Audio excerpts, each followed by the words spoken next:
Good morning. Welcome to Inspirations with Lady P. I'm stopping by here to tell you that every loss is not a bad loss. Sometimes the losses that we endure in life is only for our protection. Let me tell you. Several years ago, I used to work at Ace Check Cash and Place.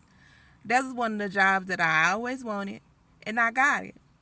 I started off as a sales associate. I then moved up to management.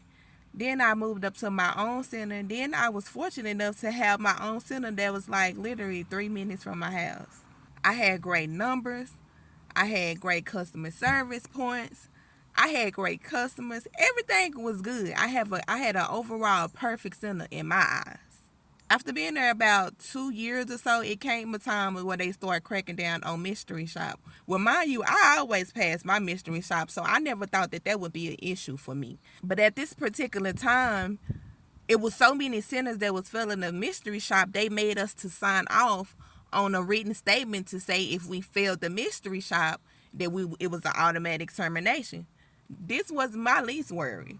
So I signed the contract and let it be what it was. So every center had to sign this contract, but about a week or so later after signing that contract, it was on a Friday. I remember it was on a Friday because I was getting ready for the weekend. So my manager came in. She told me that I had been terminated because I had a failed mystery shop. She said, well, you did pretty good, but you fell a couple points below because you didn't mention her name and you didn't offer a benefit of the product. So I'm like, okay. Now I know the way my system is set up. I know for sure that I say my customer's name and I'm on top of what I need to because this is what I've been doing. This is how I've been, passing my tests and everything.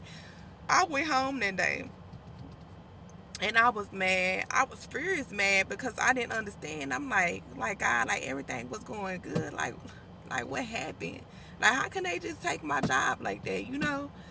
So about a week later, I ran into a coworker that worked at another center at a store, and she told me, she said, that center you was working at got robbed last week, and I'm like, what? She said, yeah, the lady that was in there, she was robbed at gunpoint, and they made her go back in there to open up the safe. So I'm just like in disbelief, like all this time, like I've been sitting around here and I've been so mad about it. I'm mad because they let me go because they know that I'm a worker. But all this time, this loss was for my protection because I worked Monday through Friday every single day of the week. And if I have not got fired, that would have been me that day closing the center and being robbed at gunpoint. So I'm saying all this to say is you have to reevaluate your losses. Every loss is not a bad loss. Have a good day.